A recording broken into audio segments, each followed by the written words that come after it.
आप सभी का हमारे चैनल प्राचीन इतिहास में स्वागत है। तो चलो श्री गीता जी का तीसरा अध्याय पढ़ते हैं। कर्म योग।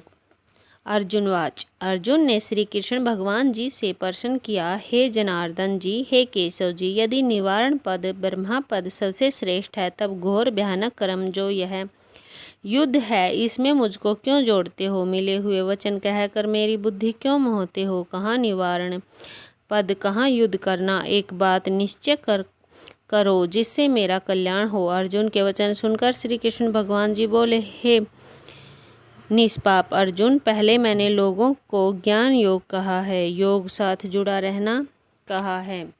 कर्म योगियों को कर्म योग कहा है। हे अर्जुन, जो कोई सर्व कर्म करने त्याग बैठे, कुछ आरंभ न करे और कहे कि मैं निष्कर्मी सन्यासी हूँ, सो पुरुष भूलकर कहता है, न वह सन्यासी है न वह निष्कर्मी है। जो कोई देहधारी है, सो एक क्षण भी निष्कर्मी नहीं है। माता के गर्भ में आने से पहले मरने पर्यंत सदा कर्म करता ही रहता है, निष्कर्मी कभी नहीं। दोहा। कर्म किए बिन निमष भर रहे न प्राणी कोई, प्रकृति मूल अवश्य गुण कर्म करावे सोई। यह माया की रच जो देह है, सो इसके वश में नहीं, माया के वश में है। हे अर्जुन, ऐसे योगी वैरागी जो हैं, उनकी बात सुन। कैसे हैं? जो बाहर की इंद्रियों से संयम करके रोकते हैं और चौकड़ा मार कर बैठते हैं और मन में इंद्रियों के भोगों की चितंबना करते हैं कि होवे तो खावे और पहरें। सो ऐसे योगी ईश्वर पाखंडी होते हैं, और जो ऐसे हैं सो तिनके भले हैं। कैसे? जो बाहर की इंद्रियों से काम करे हैं और मन का निश्चल चेता मेरे में रखते हैं, वह श्रेष्ठ हैं। हे अर्जुन, तू अक्षत्रिय है, युद्ध करना तेरा धर्म है। क्षत्रियों के युद्ध कर और मन का निश्चल चेता मेरे में रखे। अर्जुन, कर्म किए बिना देह भी नहीं रहती, क्या कहिए? श्लोक। जगन्नाथ निमित्त कर्म से निष्कर्म निर्बंध, लोक कर्मों में हठ संदेह, जन्म जन्म वह भोगते। हे अर्जुन, यह रूप जो भगवान का है, सो मैं हूँ। सो मेरे से अलग कर्म करे हैं, सो बंधन में पड़ते हैं। इस कारण से हे कुंती नंदन अर्जुन, मेरी आज्ञा मानकर तू कर्म कर और फल कुछ न वांछ। अब यज्ञ मार्ग से जगत पुरुष भगवान का जो जन पूजन करते हैं, सो सुन। हे अर्जुन, जब ब्रह्मा जी ने इस संसार को उत्पन्न किया तो सर्वज्ञ करने की रचना बनाई और यज्ञों की सामग्री भी उपजाई। ब्रह्मा जी ने मनुष्यों को यह आज्ञा करी कि हे मनुष्य, इन यज्ञों की सामग्री से महापुरुष भगवान को पूजो और साथ ही जो भगवान के अंग हैं सब देवता तिन को भी पूजो। जो कुछ तुम वांछते हो, सो देवता तुमको मनवांछित फल देंगे। सो मनुष्य देवताओं को पूजने लगे और मनुष्यों का कल्याण देवताओं से है। श्लोक। जो भजन कर ही प्राणी लाए पूजा देवता, ते मुक्त सकल पाप ही। एक वचन बच कर्म यह, अन होए पूजा कर ही भोजन, ते मनुष्य पाप करे। अक्षेत्र बाड़ी मृत्यु के पाप आए भोगते। हे अर्जुन, देवता मनुष्यों को मनवांछित फल देने को समर्थ हैं और मनुष्यों की कल्याण देवता से है।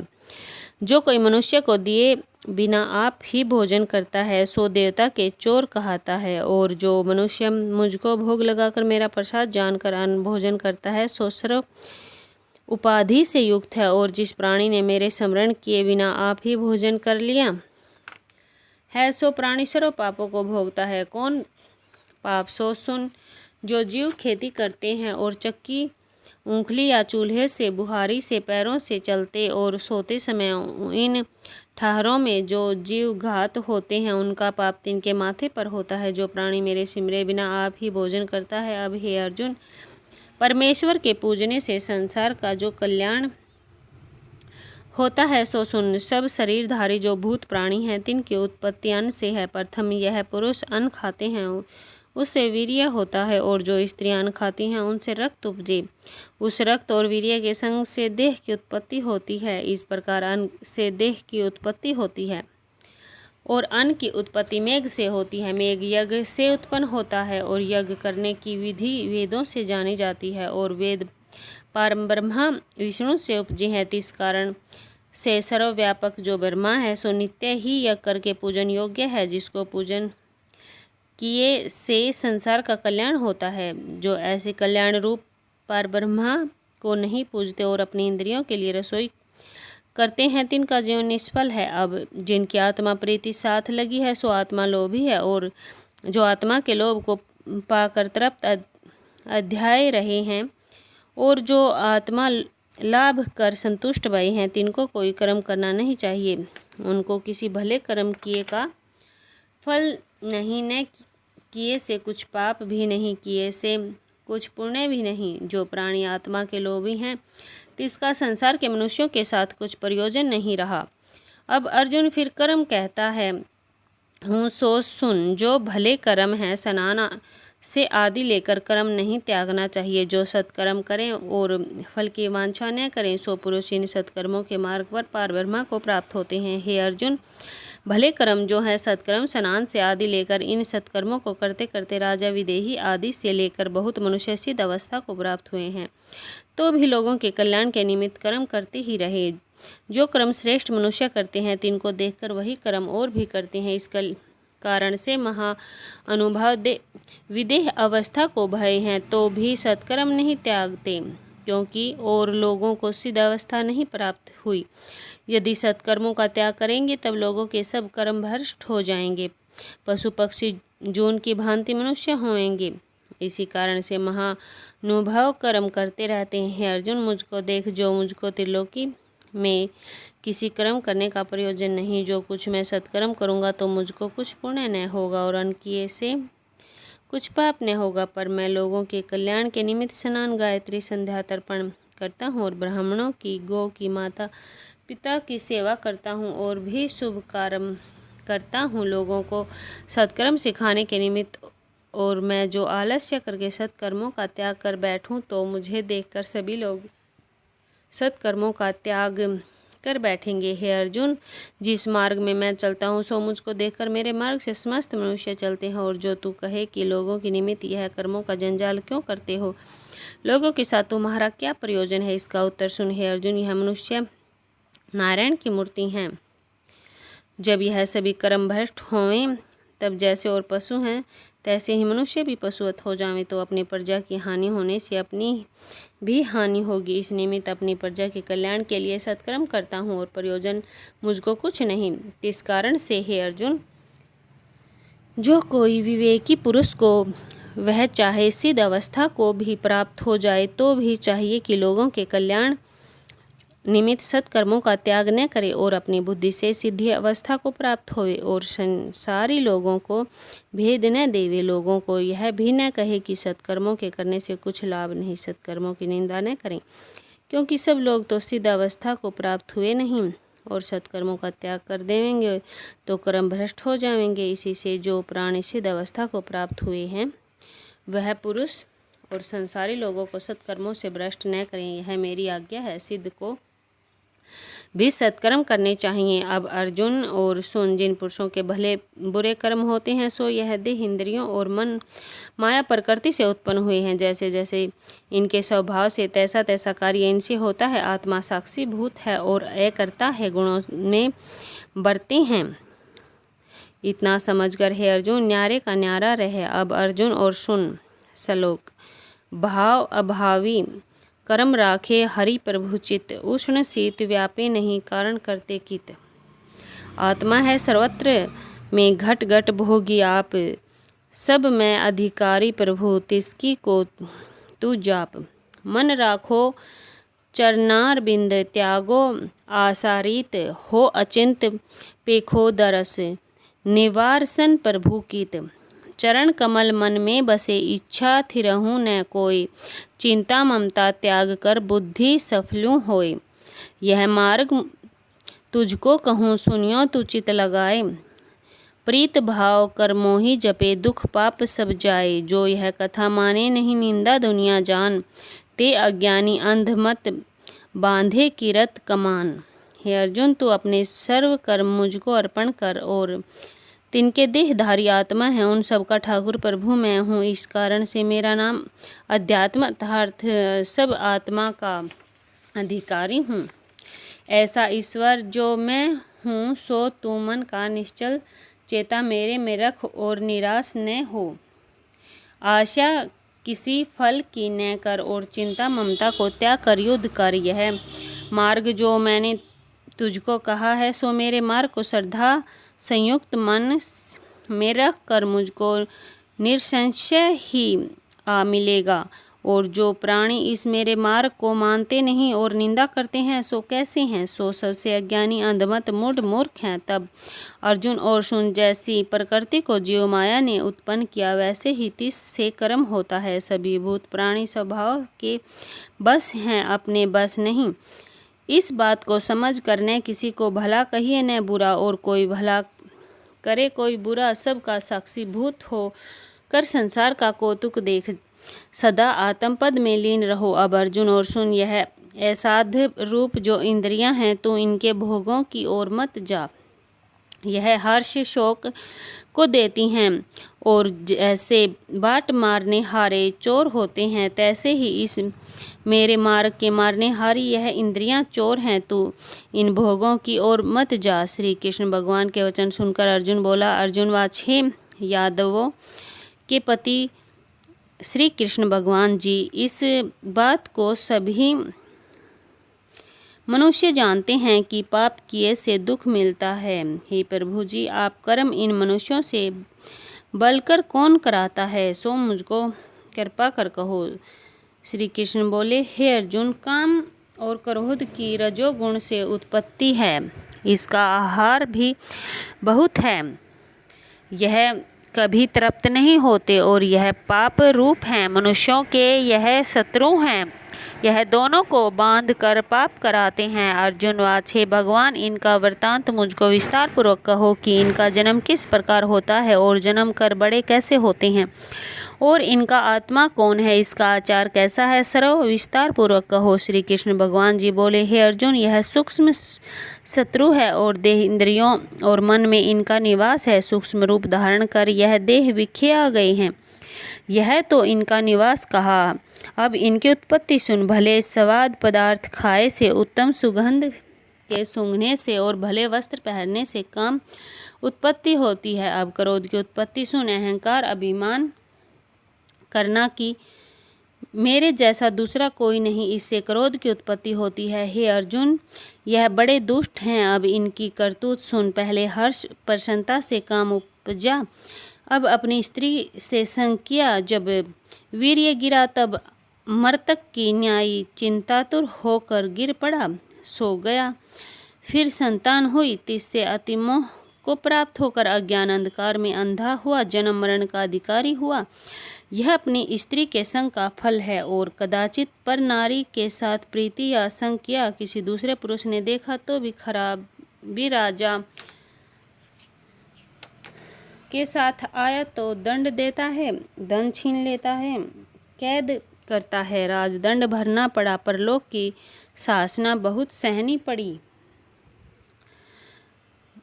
जमदार शासन देवेगा, पर लोक बिगड़ गया, बाकी कुछ न रहा। यह तो काम की करतूत कही। अब अर्जुन, क्रोध के लक्षण और करतूत सुने। अहंकार मंद कर्म से अंध भरी जो मनुष्य की देह है, विषयों के वास्ते या दूसरे किसी कार्य के वास्ते किसी को मारा या कष्ट दिया, तब राजा ने पकड़कर खूब दंड दिया, बांध दिया, पदार्थ छीन लिया और परलोक में यम की शासना सहेगा। यह क्रोध की करतूत कही है। अर्जुन, काम और क्रोध दोनों भय के दाता हैं, बारंबार मनुष्य को मोहते भरमाते रहते हैं। फिर कैसे हैं? यह दोनों पाप रूप हैं और निपट नीच हैं। हे धनंजय अर्जुन, यह मनुष्य के सदा ही छिद्र देखते हैं, जैसे चोर अपना समय देखता रहता है कि कब घर का स्वामी सो जावे, कब मैं दरवे लेऊं, इसी भांति छिद्र देखते रहते हैं और रजोगुण से इनकी उत्पत्ति और आत्मा के मारने को सावधान हैं।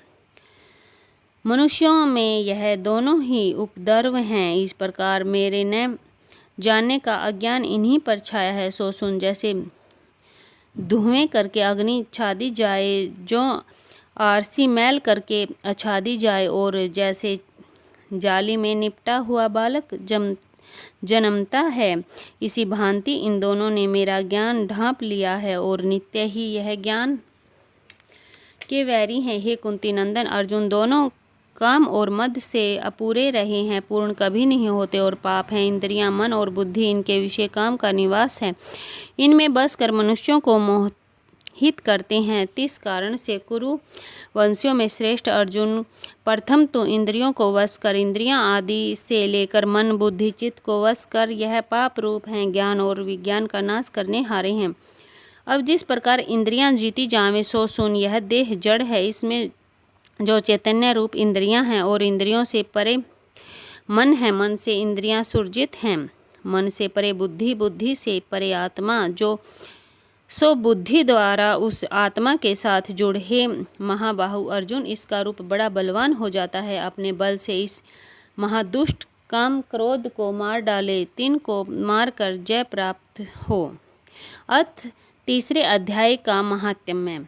श्री नारायण वाच। हे लक्ष्मी, एक शूद्र महामूर्ख अकेला ही वन में रहता था। बड़े अनर्थों से कितना ही द्रव्य उसने इकट्ठा किया, किसी कारण यूं ही यह जाता रहा। पदार्थ के जाने से वह शूद्र बहुत चिंतावान रहता और लोगों से पूछता, कोई ऐसा कर्म बतलाओ जिससे यहाँ पृथ्वी में द्रव्य होवे तो मैं निकाल लूँ, मुझे फिर वह पदार्थ हाथ आवे। किसी को कहे, अंजन बताओ जिसे नेत्र में पाकर पृथ्वी का पदार्थ निकाल लूँ। किसी ने कहा, मांस मदिरा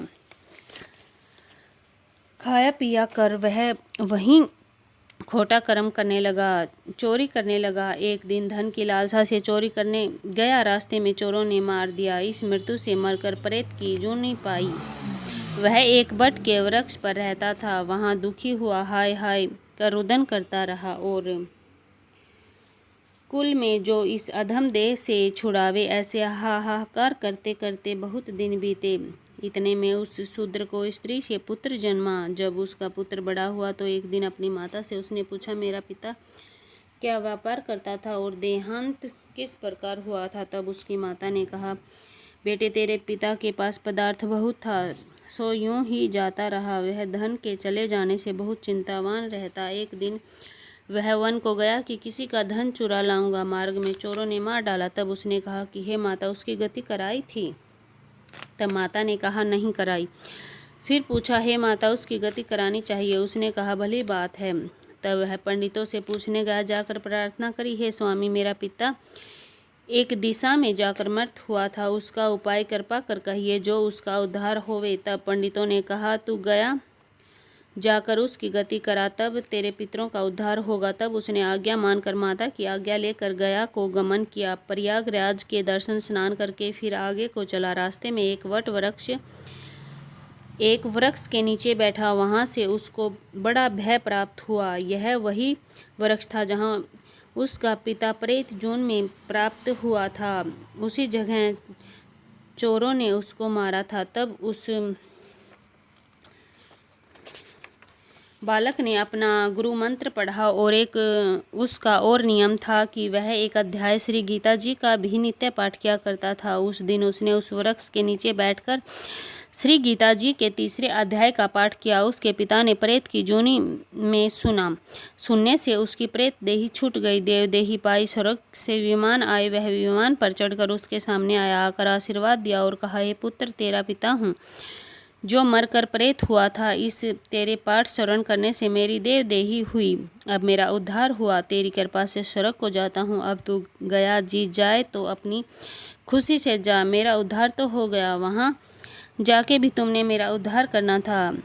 जो तने यह पाठ मुझको सुनाया, इसी से मेरा कल्याण हुआ। इतना सुनकर पुत्र ने कहा, हे पिताजी, कुछ और आज्ञा करो जो मैं आपकी सेवा करूं। तब उस देवदेही ने कहा, हे पुत्र देख, मेरे साथ 7 पीढ़ियों तक के पितर नरक में पड़े हैं, बड़े दुखी हैं। अब श्री गीता जी के तीसरे अध्याय का पाठ करके उनको फल दे, वह उस दुख में मुक्ति पावे। वह तेरे बड़े हैं, नरक से निकाल कर स्वर्ग में पहुँचेंगे। इतना वचन सुनकर वह देवदेही पाकर स्वर्ग को गया। तब उस बालक ने वहाँ ही तीसरे अध्याय का पाठ किया, सब पितरों को पुण्य देकर वैकुंठगामी किया। तब राजा धर्मराज के पास यमदूतों ने जाकर कहा, हे राजा जी, नरक में बहुत से लोग नहीं हैं, वहाँ तो उजाड़ पड़ी है। जो कुछ जन्मों के पाप कर्मी थे, तिनको विमान पर बैठाकर श्री ठाकुर जी के पारखद ले गई। इतना सुनते ही धर्मराज उठकर श्री नारायण जी के पास गया, जहाँ पाताल में शेषनाग की शैया पर श्री नारायण जी सोए हुए थे और लक्ष्मी जी की चरण जस रही थी। वहाँ जा राजा ने दंडवत की और हाथ जोड़कर कहा कि हे त्रिलोकीनाथ श्री महाराज जी, जो जीव जन्म जन्मांतर के पापी थे उनको आप के पार्षद विमानों पर चढ़ाकर बैकुंठ को ले गए हैं, तब नरकों को भुगाने का दंड किसको देवें और किस प्रकार दंड दिया करें। तब श्री नारायण जी ने बहुत प्रसन्न होकर कहा, हे धर्मराज, तू दुखी न हो, तू अपने मन में कुछ बुरा न मान। मैं तुझको एक वृतांत सुनाता हूँ, तू श्रवण कर। यह जीव पापी थे, इनका कोई पिछला धर्म उदय हुआ है। इस अपने धर्म से कई महापापी बैकुंठ को गए हैं और यह एक आज्ञा तुझे देता हूँ, जो जीव श्री गीता जी का पाठ करे अथवा श्रवण करे या कोई किसी का पाठ किए का फल दान करे, उन जीवों को तू कभी नरक न देना। तुझको मेरी आज्ञा है, यह बात सत्य कर, निश्चय से सुन, याद रख। इतना सुनकर धर्मराज अपनी पुरी को पधारे आकर अपने दूतों को बुलाकर कहा, हे यमदूतों, जो प्राणी श्री गीता जी का पाठ करे या पाठ किए का किसी को पुण्य देवे, इस प्राणी को तुम कभी नरक में न डालना। श्री गीता जी के पाठ अथवा श्रवण किए से पापी जीव भी वैकुंठ को प्राप्त होंगे। जो जीव श्री गीता जी का पाठ करें श्रवण करे, इसका फल कहाँ तक कहीं कहने में नहीं आ सकता। तब श्री नारायण जी ने कहा, हे लक्ष्मी, यह तीसरे अध्याय का फल मैंने तेरे को कहा है, जो तूने सुना है। तो तीसरे अध्याय का महात्म्य समाप्त हुआ। तो ऐसी अच्छी जानकारी के लिए हमारे चैनल को लाइक, शेयर और सब्सक्राइब जरूर करें। धन्यवाद। जय श्री कृष्णा।